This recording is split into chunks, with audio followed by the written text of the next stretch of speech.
નમસ્કાર દોસ્તો, આપ જોઈ રહ્યા છો સાયક્લોપીડિયા. હું સંચાલિત નવસારી. દિલ્હીના જંતર મંતરથી સંસદની કૂચ દરમિયાન કેટલીક ઘટનાઓ, કેટલાય વખતથી કોંકરોચ જનતા પાર્ટી આંદોલન કરી રહી હતી અને આ આંદોલનને ગઈકાલે એક કહી શકાય કે દુઃખદ ઘટના દેશ માટે બની. સુરક્ષા કર્મીઓ પણ ઘાયલ થયા છે, કેટલાક વિદ્યાર્થીઓ પણ ઘાયલ થયા છે અને આને લઈને તમામ દિશાઓમાંથી, પછી પ્રચાર માધ્યમો હોય, એ સોશિયલ મીડિયાના માધ્યમો હોય, અથવા તો કોઈ વિદ્યાર્થી અથવા તો કોઈ નેતા અથવા તો કોઈ ના વ્યક્તિગત માધ્યમો, બધાએ પોતાની રીતે એક અભિપ્રાય અથવા તો પોતાની રીતે પોતાના વિચારો રજૂ કર્યા છે. આમ તો નવસારી લાઈવ મોટાભાગે નવસારીના પ્રશ્નો અને નવસારીની બાબતોને જ ઉજાગર કરતી હોય છે, પરંતુ જ્યારે આવી રાષ્ટ્રીય ઘટના બની ત્યારે અમે એના પર નજર રાખી રહ્યા હતા. તો કેટલાક લોકોએ મને વ્યક્તિગત ફોન કરીને, મેસેજ કરીને કહ્યું કે જીતુભાઈ, તમે અથવા તો નવસારી લાઈવ આટલી બધી ઘટનામાં ચૂપ કેમ છે? તો બધાને જણાવી દઈએ કે અમે ચૂપ નથી, પરંતુ એક માધ્યમ છે અને એક માધ્યમની એક દિશા હોય છે. એટલે અમારું એક માધ્યમ છે અને અમે નવસારીની ઘટનાઓ, નવસારીમાં કોઈ ઘટના બને, નવસારીની કોઈ સમસ્યા હોય તો એના પર અમે જનરલી વાચ આપતા હોય છે, કારણ કે અમે બધે પહોંચી નથી વળતા. રહી વાત દિલ્હીની ઘટનામાં, સત્ય શું છે મને અહીંયાથી નથી ખબર પડતી. અહીંયા અમે જે પણ જોઈએ છીએ, એ જે પણ દ્રશ્યો અમારા સુધી પહોંચ્યા હોય છે, એ દ્રશ્યો ક્યાંક વિવિધ માધ્યમોથી આવતા હોય છે. નીટની ઘટના જે બની છે એ દુઃખદ છે. એના બાદ જે પણ ઘટનાક્રમ થયો એ પણ ખરેખર દુઃખદ છે. વાંક કોનો છે આ ઘટનામાં? એટલે કે ગઈકાલે જે હિંસક ઘટનાઓ બની તેમાં કદાચ હું નથી પડવા માંગતો, પણ આમાં ક્યાંક સરકાર ચૂક કરી ચૂકી છે. નીટની એક્ઝામ લેવામાં આવી, એ સરકારી તંત્રએ લીધી હતી. એના પેપરો લીક થયા તો લોકોને ચોક્કસ દુઃખ થયું, કેટલા લોકોને તકલીફ થઈ, કેટલા લોકોના જે વિદ્યાર્થીઓએ આપઘાત કર્યા, કેટલાના પરિવારોના જનોએ સભ્યોએ આપઘાત કર્યા અને કેટલાય લોકો માનસિક રીતે તૂટી ગયા. કારણ કે આપણે મનમાં વિચાર કર્યો હોય કે આજે વરસાદ છે ને, સારો ગરમ ગરમ ભજીયા ખાઈશું, ને જો આપણને એ ગરમ ગરમ ભજીયા ના ખાવા મળે ને તો આપણે અફસોસ વ્યક્ત કરતા હોઈએ છીએ. તો કોઈ વિદ્યાર્થીએ તૈયારી કરી હોય નીટની અને એ પેપર પરીક્ષા આપ્યા પછી ખબર પડે કે પેપર લીક થઈ ગયું છે, તો એક વિદ્યાર્થીની નજરે આપ જુઓ તો એક બહુ દુઃખદ ઘટના છે. ત્યારબાદ જે પણ ઘટનાક્રમ સર્જાયો, સરકારે તપાસ કરી, સરકારે એના પક્ષ રાખ્યો કે અમે આમાં 10 જણાને પકડી લીધા, અમે જેલમાં બેસાડી દીધા, પરંતુ કોઈની જવાબદારી તો ફિક્સ થવી જોઈએ ને. એ ગુનેગારો એ કામ કરવા માટે પ્રેરાયા ક્યાંથી? એની તપાસ જે તે સમયે સરકારે કરી. સરકારે જે તે વખતે જ નક્કર પગલાં લેવા જોઈતા હતા. નક્કર પગલાં ના લીધા, વિદ્યાર્થીઓ આંદોલન કરવા બેઠા. કોંકરોચ જનતા પાર્ટીનું આ જ મુદ્દેથી અસ્તિત્વ ઊભું થયું. આ કોંકરોચ જનતા પાર્ટી જ્યારે સોશિયલ મીડિયા પર જ્યારે પોતાની વાતો રજૂ કરી, ત્યારે પણ એને ડિફેન્ડ કરવામાં આવી. એ રજૂ કરનારાને ખોટો છે, રાજકીય હાથ પર છે, વિપક્ષો છે અને વિપક્ષની હાથો બનાવે છે વગેરે આક્ષેપો લગાવ્યા. માની લઈએ ચાલો વિપક્ષે પણ આ કામ કર્યું છે, તો વિપક્ષનું કામ તમારી ભૂલો શોધીને એનો વિરોધ કરવાનું છે. તો વિપક્ષે કર્યું, કદાચ વિપક્ષ આમાં હોય કે ના હોય, કારણ કે મને ખબર નથી એટલે આક્ષેપ નથી લગાવતો, પરંતુ વિપક્ષ હોય કે ના હોય, અને વિપક્ષ હોય તો પણ શું થયું? તમે કોઈ ભૂલ કરી હોય તો વિપક્ષ અધિકાર છે એના માધ્યમથી વિરોધ કરે, એ કોઈ ત્રાહિત વ્યક્તિને ઊભા કરે અથવા તો એક લોકચાહના મેળવે. એ વિપક્ષની કદાચ કાચી ભૂલ હશે તો વિપક્ષ કચાસની કચાસ છે કે લોકો સીધા એમની સાથે નથી જતા.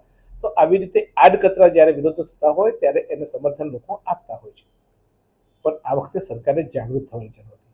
સરકારે જે પણ મુદ્દો હતો એ મુદ્દે સંવાદ કરવો જોઈતો હતો. ચલો, ત્યારે પણ ચૂક થઈ. જ્યારે જંતર મંતર પર આંદોલન શરૂ થયું, લોકો બેઠા, બેસનારા ભારતીયો જ હતા.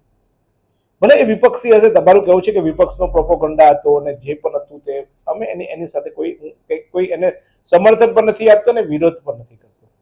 એક વ્યક્તિઓ અથવા તો એક સંસ્થા અથવા તો કોઈ એક મંડળ જ્યારે પણ નિરાશ થાય તો એનો રજૂઆત કરવાનો, વિરોધ કરવાનો એને અધિકાર છે. આટલા દિવસથી આટલા લોકો જંતર મંતરમાં જે તમારા સંસદથી અથવા તો તમારી કચેરીથી બહુ નજીક હતા, ક્યાંક તમે એમાંથી કોઈ પ્રતિનિધિને બોલાવીને સંવાદ કરવાનો પ્રયાસ તો કરવો જોઈએ તો આપે પ્રયાસ કરતે તો કદાચ એ લોકો આ સંસદ માર્ચ કરવાની જરૂરિયાત ન થતી, પણ આપે પ્રયાસ નહીં કર્યો.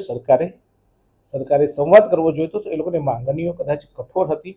એક મંત્રીનું રાજીનામું અને એ મંત્રી રાજીનામું આપવું એટલે આખી સરકારનું નીચાજોનું થાય, સમજી શકાય એમ છે, પણ ક્યાંક સંવાદથી રસ્તો નીકળી શકે. પણ તમે એક તરફી અને એમને ઇગ્નોર કરો કે બેઠા છે એમાં શું, એ તમારું કદાચ સરકારનું એમાં મિથ્યાભિમાન કહી શકાય, અથવા તો સરકાર ઇગ્નોર કરતા હોય એવું લાગે છે. એ યુવાન હતા, એ આ દેશના યુવાનો હતા, ત્યારે એમની સાથે ચર્ચા કરવી જોઈતી હતી, ડાયલોગ કરવા જોઈતા હતા, પણ એ ક્યાંક કચાશ થઈ. છેવટે સંસદ માર્ચનું વાત આવી અને સંસદ તરફ જવાની વાત આવી, હિંસા થઈ. વિદ્યાર્થીઓ બળ પ્રયોગ કરે. વિદ્યાર્થીઓ જ્યારે ટોળું હોય ત્યારે ટોળાને કોઈ નેતૃત્વ એટલું મજબૂત નેતૃત્વ ન હતું, તેમ છતાંય વિનંતી કહેવામાં આવતી હતી કે શાંતિપૂર્ણ રીતે કરશું, શાંતિ રીતે પણ કરશું. શું થયું? પહેલા પોલીસ પર હુમલો થયો, પોલીસે લાઠીચાર્જ કર્યો. શું થયું, શું ઘટનાક્રમ આપણને ખબર નથી, પણ નુકસાન છેવટે આ દેશનું થયું છે. કોઈ પોલીસ કર્મીને ઈજા થઈ છે, કોઈ પોલીસના વાહનો તૂટ્યા છે, કોઈ પોલીસ અધિકારીઓને ઈજાગ્રસ્ત થઈ છે, કોઈને તો એ છેવટે સરકાર અથવા તો આ દેશને નુકસાન થયું છે. કારણ કે સુરક્ષા કર્મીઓ પણ એ એક પોતાની ફરજ બજાવતા હોય છે અને એને નુકસાન થાય, એને ઈજા થાય, એ દેશને નુકસાન છે. તો સામે તરફ કે કોઈ બેન દીકરીઓ અથવા તો કોઈ વિદ્યાર્થીને લાઠીચાર્જને કારણે અથવા તો કોઈ અન્ય કારણોસર જે પણ ઈજાઓ થઈ છે, એ દુઃખદ બાબત છે, એ સહી ન શકાય. અને એ બાબતે ચોક્કસ મને ખેદ પણ છે. આ દેશમાં એ દિવસ ચોક્કસ કાળો દિવસ ગણાશે. ફરી એકવાર રિપીટ કરું છું કે એમાં કોઈની ભૂલ કોની છે એ આક્ષેપ નથી કરી શકતો, કારણ કે એ ઘટના મેં નજરે નથી નિહાળી. જે પણ વિડીયો અથવા તો જે પણ સોશિયલ મીડિયા, ટીવી માધ્યમો અને જે પણ આવ્યા છે, પણ ક્યાંક આ સમગ્ર મુદ્દે કાચું કપાયું છે. દેશનું યુવાધન નિરાશ થઈ રહ્યું છે. નિરાશા આવે ત્યારે ચોક્કસ એના પ્રતિકારો આવે અને ઉગ્રતા આવે. નિરાશાને તમે જ્યારે એને ઇગ્નોર કરો તો ઉગ્રતા આવે. અને એ આજે કદાચ આ એક ઝલક હતી. અત્યારે હવે ડાયલોગ્સ ચાલુ થઈ ગયા. અત્યારે માની લો કે કેન્દ્રીય મંત્રી જઈને વાતો કરે છે, એ પહેલા પણ કરી શકતા હતા. આ બધી હિંસક ઘટનાઓ થયા પછી શું કરવા? બધા નેતાઓ પહોંચ્યા ત્યાં જ્યારે ઉપવાસ આંદોલન ચાલતું હતું અને એ વખતે કેટલાક નેતાઓ જ્યારે કહેતો હતો, કેટલાક અભિનેતાઓ મુલાકાત કરી ત્યારે સરકારના પ્રતિનિધિ પણ જઈ શકતા હતા, વાત કરી શકતા હતા, પણ એ ના કરી. જે ગયા તેને વિપક્ષી સભ્ય છે, વિપક્ષી ટોળકી છે, જોવા બધા ફૂટી આવ્યા. એ રીતે જે એ લોકોને ઉશ્કેરવાનો અથવા તો, કારણ કે એવું કરાય એટલે સ્વાભાવિક છે કે યુવાનો છે ઉશ્કેરાટ આવે અને એ ઉશ્કેરવાનો એક પ્રયાસ થયો હોય એવું લાગે છે. એક વ્યક્તિ ઉપવાસ પર બેઠો, એના ઉપવાસ માટે જે પણ એને તબિયત બચાવવા માટે જે પણ પગલાં ભરાયા, એ પગલાં પણ કદાચ હોઈ શકે સરકાર પક્ષે સાચા હોય, કદાચ ઉપવાસનો જીવ બચાવવા માટે પણ આ પ્રયાસ હોઈ શકે.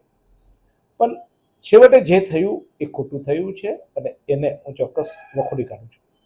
ફરી એકવાર કહું છું કે વિદ્યાર્થીઓએ કર્યું છે ખોટું કે પોલીસે ખોટું કર્યું છે એને નથી કહેતો. જે ઘટના બની એ ઘટના ખરેખર દુઃખદ છે, પણ હવે જે નથી થયું એ થવું જોઈએ. સંવાદ થવો જોઈએ, ચર્ચા થવી જોઈએ આ મુદ્દે. કોંગ્રેસ જનતા પાર્ટી એટલે તો કોઈનું નામ જ એટલા માટે મેં નથી લીધું કે કોઈ વ્યક્તિ નહીં, કોઈ સરકાર નહીં, કોઈ પક્ષ નહીં. એ ભારતીય જનતા પાર્ટી, કોંગ્રેસ કે કોઈ વિપક્ષી વાત નથી કરતો. એક યુવાનો અને એક સરકાર, આ બે માધ્યમોને સમન્વય કરવા જોઈએ. કોઈને ક્રેડિટ માટે માની લે કે કોઈ પક્ષ અથવા પાર્ટી અથવા તો કોઈ સ્ટુડન્ટના જે અત્યારે નવી પાર્ટી છે એ અથવા તો જે બની રહી છે પાર્ટી અથવા તો જે કંઈ એનું ભવિષ્યનું જે પણ હોય તે, પણ ચોક્કસ ચર્ચા થવી જોઈએ. માત્ર નીટનું નહીં, અનેક પ્રશ્નો એવા છે. આજે આનો મુદ્દો આવશે, કાલે કોઈ બીજો મુદ્દો આવશે. ખેડૂતોના મુદ્દાઓ છે, કેટલા આંદોલન થઈ રહ્યા છે. તમામ આંદોલનોમાં ચોક્કસ એ આંદોલનકારીઓની માંગણીઓની સામે સરકારે પોતાની વાત પણ રજૂ કરવી જોઈએ કે ભાઈ આ કરવાથી અમને આમ થઈ શકે છે, તમારી માંગણી છે, આ માંગણીથી આ સરકારને આટલો બોજ પડી શકે છે અથવા તો સરકારને આ પરિસ્થિતિ જે પણ હોય એ મોકળા મને ચર્ચા કરવી જોઈએ. અડગતાથી કોઈ પક્ષ અથવા તો કોઈ વિરોધ કરનારાઓ પણ પોતાની જીત પર અડગ ન રહે, સરકાર પણ પોતાની જીત પર અડગ ન રહે અને એક સરકારી સુમેનવયથી ચર્ચાના માધ્યમથી ઉકેલ લાવી શકાય. અન્ના હજારેના લોકપાલ વખતે પણ ચર્ચાઓ થઈ હતી અને એ ચર્ચાઓમાંથી ક્યાંક પરિણામ આવ્યા હતા. આશા રાખું કે આ જે પણ ઘટના થઈ એ ઘટના દુઃખદ છે. આ ઘટના ના થવી જોઈએ અને એટલે અમે નથી પડ્યા. અમારા જે દર્શકો અમારી પાસે આશા અપેક્ષા રાખે છે એટલે મેં આ વિડીયો ખાસ બનાવ્યો છે કે અમે કોઈનાથી ડરતા નથી, અમે કોઈનાથી ગભરાતા નથી, અમે કોઈનું ફંડિંગ લઈને બેઠા નથી.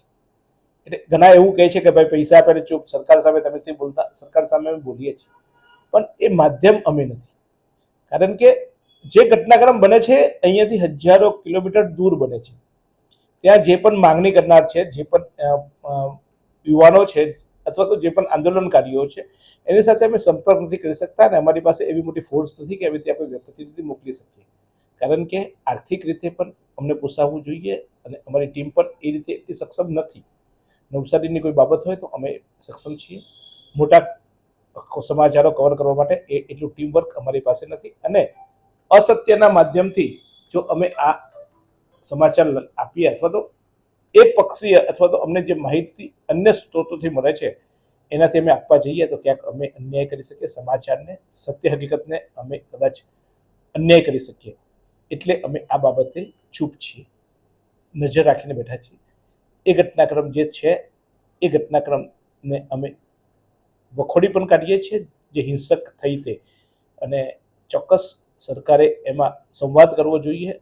વિદ્યાર્થીઓ અથવા તો જે પણ ત્યાં આંદોલનકારીઓ છે એમને એમની માંગને ચોક્કસ એ રીતે રજૂ કરવી જોઈએ કે સરકાર એમાં ક્યાંક રસ્તો કાઢી શકે અને આ રીતે આ થવું જોઈએ. પણ ફરી એકવાર વારંવાર હું કહું છું કે અમે દેશની તમામ સ્થિતિઓને પહોંચી વળતા નથી, તમામ જગ્યાએ કવર કરવા જઈ શકતા નથી.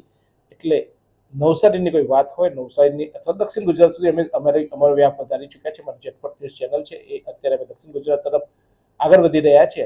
તો ત્યાંના કોઈ મુદ્દા હોય, ત્યાંની કોઈ વાત હોય તો અમે ચોક્કસ આપીએ છીએ. પરંતુ આમાં અમે વેચાયા નથી અને અમે દબાયા પણ નથી. તમારો પ્રેમ છે, તમારી હેલ્પ છે એટલે અમને કોઈ ખરીદી પણ નહીં શકે અને કોઈ દબાવી પણ નહીં શકે.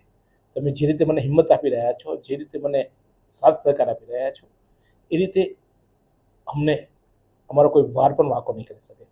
કારણ કે હું એક ચહેરો છું, મારી પાછળ તમે બધા જ છો અને જ્યારે જરૂર પડશે ત્યારે તમે ચોક્કસ મારી પડખે ઊભા રહેવાનો છો, મને વિશ્વાસ છે. એટલે તમારા વતી હું બોલું છું, લડું છું. પરંતુ આ મુદ્દે અમે એટલે સમાચાર નથી બનાવ્યા અથવા તો એટલે અમે ને ચોક્કસ મુદ્દો નથી બનાવ્યો કારણ કે અમારી પાસે એ ત્યાંનું કવરેજ કરવા જવા માટે ટીમ નથી અને આ એટલો મોટો વ્યાપ છે એ એક દિવસની ઘટના નથી એટલે ત્યાં પોસિબલ નથી. સરકાર એના તરફથી વાત કરતી હોય એના માધ્યમો અથવા તો સરકારની વાતો કરનારા માધ્યમો એ સરકારી સાચી છે એવું બતાવતા હોય છે. તો કેટલાક નિષ્પક્ષ લોકો પણ ક્યારેક અપૂરતી માહિતીને કારણે એ માહિતી આપતા હોય છે અને જે આંદોલનકારીઓ છે એ એમના માધ્યમથી એમની માહિતી પહોંચાડતા હોય છે. ત્યારે આ ત્રિપક્ષીય માહિતીમાં સાચું શું છે એ જાણવા માટે ત્યાં સ્થળ પર જવું, બધાને મળવો, બધાને સંપર્ક કરવા, બધાને પૂછવું અને ત્યાં જ સત્ય બહાર નીકળે અને એ અશક્ય હોવાને કારણે અમે આ મુદ્દે ચૂપ છીએ, બોલતા નથી અથવા તો આ મુદ્દે અમે ચોક્કસ એમ કહેવાય કે વેઇટ એન્ડ વોચની ભૂમિકામાં છીએ. પણ આશા રાખીએ દેશ શાંતિપૂર્ણ રીતે રહે, આવી ઘટનાઓ ના બને. ચોક્કસ સરકાર કોઈ કામ કરે છે તો ભૂલ થશે અને ભૂલ થાય તો એના પર ધ્યાન દોરવાનું વિપક્ષનું પ્રજાનું કામ છે અને એ સરકારે એ પણ સ્વીકારવું જોઈએ. ક્યારેક ટીકા થાય તો ટીકાને અથવા તો ક્યારેક વિરોધ થાય તો વિરોધના સાચા મુદ્દાઓને સમજીને ચોક્કસ એનો ઉકેલ લાવવો જોઈએ એવું અમે માનીએ છીએ. આ મારો વ્યક્તિગત અભિપ્રાય છે અને આ બુલેટિન અથવા તો આ વાત કહેવાનું કારણ એટલા માટે જ છે કે કેટલાક લોકોએ મને વ્યક્તિગત ફોન કરીને કીધું કે ભાઈ તમે કેમ ચૂપ છો, તમે એટલે અમે આ ખુલાસો આપીએ છીએ. કારણ કે તમે મારા દર્શકો છો, તમે મારા માલિકો છો, તમારા મનમાં કોઈ પણ શંકા થાય તો તમે મને પૂછી શકો છો અને એના જવાબ આપવા માટે હું બંધાયેલો છું. એટલે આ આપની જાન માટે આ વિડીયો બનાવ્યો છે. ફરી એકવાર આ જ રીતે પ્રેમ, સ્નેહ અને હૂંફ આપતા રહેજો અને ચોક્કસ એકલા ના જોતા બધાને મારી વાત પહોંચાડતા રહેજો. તમારી વાત મને કહેતા રહેજો કારણ કે તમે કહેશો નહીં તો મને ખબર કેવી રીતે પડશે. ચોક્કસ તમારા મુદ્દાઓ, તમારી ચર્ચા અથવા તો તમારા મનના વિચારો અમારા સુધી પહોંચાડજો.